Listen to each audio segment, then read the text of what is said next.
Assalamu alaikum wa rahmatullahi wa barakatuh. Aboluganda bulijjo mbadde njagala nnyo Honorable Ssenyonyi. Era nga mwesiga naye nga si nnyo. Ebyaddala mu mutima gwange gukyalimu akabuusabuusa ku musajja oyo Joel Ssenyonyi. Omanyi lwaki? Okujjako omuntu atategeera yekka yatanawo kutegeera nkola y'abasajja bano abatufuga. Olw'ensonga nga ntunulira abasajja abaludde mu parliament emyaka 20 nga bali ku opposition. Era ng'ebiseera ebimu bavaayo ne boogera ebikankana ku gavumenti n'owulira nga n'okutyotidde noga nti bannaye bano banaaluwona.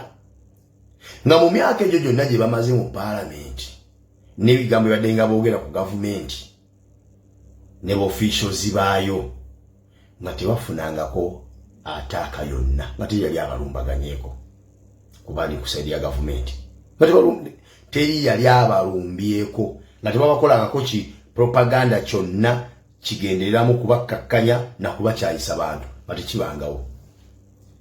Nendoza ku basajja nga Bassemujju Nganda abali nga ku Capital Gang ng'aliko ne Museveni n'amubula byonna byamubulira nga amubulira maaso ku maaso.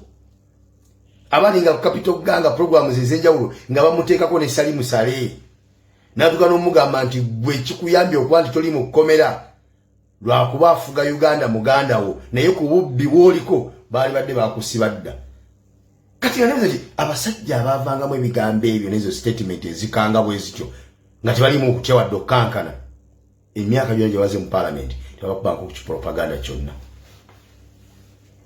Oba okitegeera kati nemmala n'endowooza ne kwabo abakagenda mu parliament ku Kyagulanyi Ssentamu naye olw'okuvangayo ne boogera amazima nga bali bwe balaganga nga boogera amazima ne bavaayo mu kulabisa nga bakoleddwako ataaka nnyingi. Tunula Honorable Sseggirinya yakoma ku mugo gwa Ntaana. Tunula abasajja bazaake basimbayo kitooke bakubiddwa emiggo emirundi egisukka mu 7 nga buli lukwa lwamukuba bamubika nti afudde. Tunulira abaana ba Olivia Otaana n'abalala bonna basigadde bali mu makomera abalaba ababuzawo obuuza na kati baddanga mu kulabika. Naye nga bali aboogera bijja ebikankana ebitiisa tebabakolangako wadde propaganda yonna wadde akantu akanyulo kati tebabalumbaganangako. Kati nga bwe Ssenyonyi omusajja yali mu Kosase n'alabisa ababbi n'abambula mpaka ku bunnika munda naga nti ono kyeyabba yakikoka mu kanika kaako nako nka mwambudde mubbi nga tebamukolanga kaataaka yonna. Kati ekyo kyokka nga kiganya omutima gwange otebenkera neebuuza Ssenyonyi ono naye akolera abasajja nga bampuuga bwe babadde kiki? Ffenna batulumbye batutaddeko bipropaganda abatalina na kye tuli mu bubizinesi waffe obutono bwe tulina batulumbye batukube batusolere mu bizinesi waffe. Naye ono Ssenyonyi gwe batawugera kuwadde kiki? Omusajja tabanga akolera bo amazima nga mpola sitebenkera kubanga eyo yafuuka nkola bano abatufuga omuntu abakolera ne bwakwata mu mpita mbi n'agyesiiga mu maaso bamugamba buga nti akazigo kwesiize leero wanyiridde nnyo naye nga bamulabira nti yeesiize bukyafu. Naye ono gwe batanyigako ye kiki? Nga nendaba Mpuuga yagenda n'atukyamuukiriza nga ekisanja ekigenda okugwako ekyobwa Rope n'atambula famire ku babulwa abantu baabwe ne battira abantu baabwe. Byonna wadde ebyo yabikola tebalinaako propaganda yonna gwe bamukola, tebalina propaganda gwe bamukolako aba NRM. N'alya ne ssente bakimanya nti aziridde tebamukolako propaganda yenna mpaka nga ffe tuvudde ffennyini nga tukulembeddwa mu mukulembeze waffe ne tulitegeeza ensi nti ono omusajja muyaayi yabba ssente bano nga basiise tebamwogera. Paka jo abasajja bwe batebenkeza emitima gyaffe ne bavaayo ne batugamba Ssenyonyi yabba akawumbi kamu mu obukadde 7. Awo ne ngamba awo kati mpulira atebenkedde. Era olunaku lwe bakifulumiza nasoso kiraba lunaku lwe nakwonedde mu stamp Joel Ssenyonyi ku bantu b'ensinga okwesigadde akwata kyakubiri kuddira omukulembeze. Bano abasajja bw'obanyiga n'obatuusa ku kisenge tebabulwa kye bakuteekako oba oyagala oba toyagala. Kati kasita baleese propaganda oyo ekyo kyokka kye kyatebenkeza omutima gwange mpaka olwaleero ssebo Joel Ssenyonyi ndi musanyufu nnyo okuba nti abasajja bakogeddeko ekigambo ekyo bulijjo mbadde sikwesiga nakandise katyo. Alright, omulungi atugoberera ku mukutu gwa Credible Media UG. Salamu alaikum warahmatullahi wabarakatuh. Ganja Fadi gemanya tubebaza okulika nti mutambula naffe nabwe kityo tubasaba okusubscribinga okulikinga wamu n'okusharinga content waffe twongera tukulika nti tutambula ffenna. So naku lwaleero tutandise ne video eyo ey'omu ku bawagizi b'ekibiina ki National Unity Platform lukulwe ng'agezaako okulika nti awa endowooza ze oba submissions ze ku nsonga oba oli awo ezibungeesebwa kwakulira oludda oluvuganya gavumenti mu parliament ow'ekitiibwa Right Honorable Joel Ssenyonyi. Ebibungeesebwa nti oba oli awo baamuwa enguzi ya kawumbi kamu obukadde 1.7 billion. So abawagizi ba Nuupu bangi nnyo abavuddeyo okulabika nti bamukubira ekikopo n'okulabika nti bakkiriza n'ebyo oba oli awo ebimubungeesebwako oba oli awo ebigambibwa nti yalya ssente.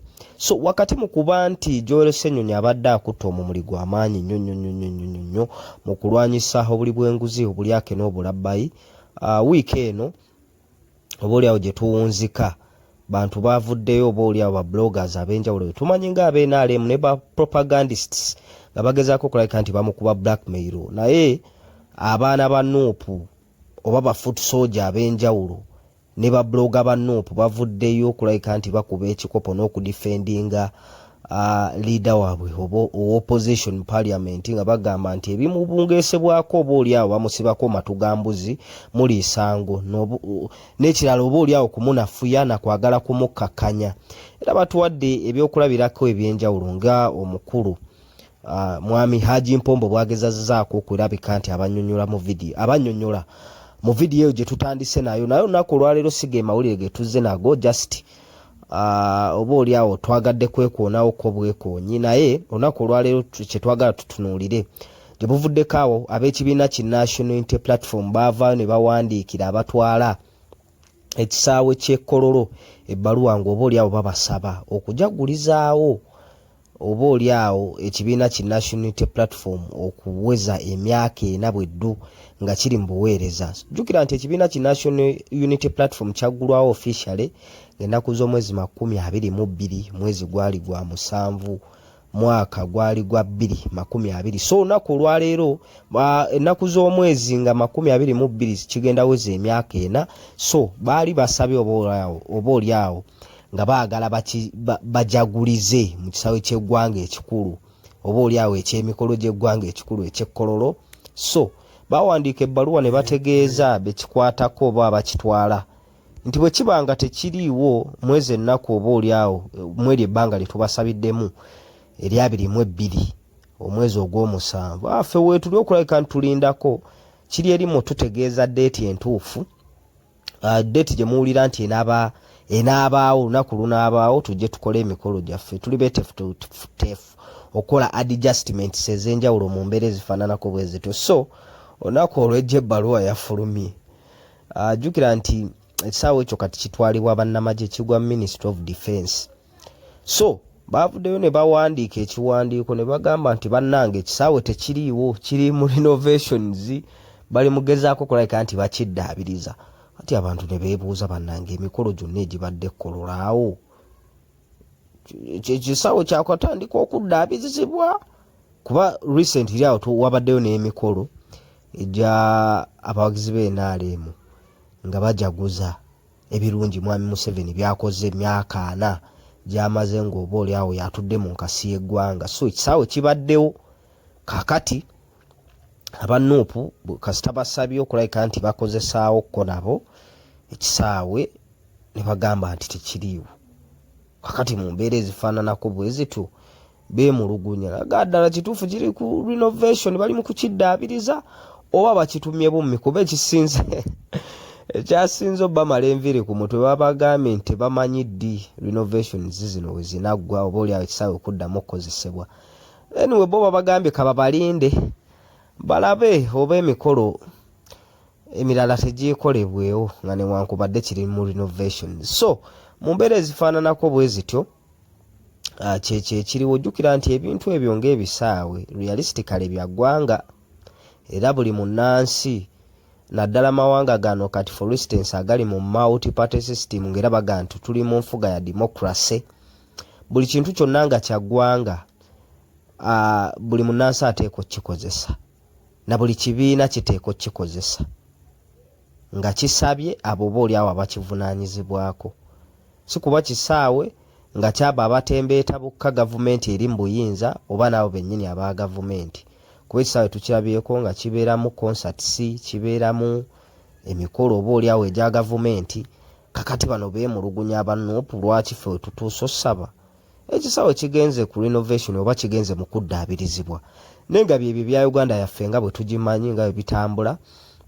So olunaku olwaliro bwetto bwe tuzze okulabika ntutunuulira ensonga zino era nga bwe tutandise n'ebya Joel Ssenyonyi kuba nabyo bikutte nnyo ku social media. Alina abamubaakinga bangi nnyo obaolyawo baga nti Joel Ssenyonyi asitudde nnyo eddoboozi mu buli bw'enguzi okubulwanyisa. Tayinza kukola kintu bwe kityo, naddala ab'ekibiina ki National Unity Platform bamuyinamu obwesige bungi nnyo. Obaolyawo bakakasa nti Joel Ssenyonyi musajja taliimu makoona, nga newankubadde n'aba blackmail nabo bakyayongera okulabika nti bawanda omuliro. Bw'ogenda ku mukutu ogwa X oba Twitter, eyo nayo the so-called elites bali eyo boogera ebigambo byabwe, abamu bamubaakinga, abalala bagezaako nabo okulabika nti bamutattana. Ng'era embeera z'ebyobufuzi bwe ziri nti nga newankubadde eggwanga lisobola okuba mu kattu ng'ebintu tebitambula bulungi, for instance nga gavumenti obaolyawo abantu balaba tekutte bulungi nsonga za ggwanga, kati for instance obuli bw'enguzi ng'obwo n'ebintu ebirala bitatambula bulungi, ebbula ly'emirimu, amalwaliro omutali ddagala, enguudo embi, ebyennima obaolyawo bitatambula bulungi nga n'akatale tewali. Gavumenti bwe zituuka kweressa tezibulwayo era bazibaakinga, ziba n'abaziwagira obaolyawo n'abazitembeeta mu mbeera ezimu oba endala. Obaolyawo basobola okuba nga balina bye bazifunamu mu mbeera ezifaananako bwe zityo, naye nga byebyo ebiri mu ggwanga byebyo ebitambula. Ffe tuwaayo okulabika nti tujja buli ggulire liggwawo ne tujja obaolyawo ne tulitemaatema n'okuli breakinga, nammwe ne mutuwa endowooza zammwe mu comment section, kikulu nnyo, ne twongera ate okulabika nti tutambula ffenna. Ganja Fad ge mannya mukutu gwa Credible Media UG. Tubasaba okusubscribinga, okulayikinga awamu n'okusharinga content waffe bannange, kikulu nnyo.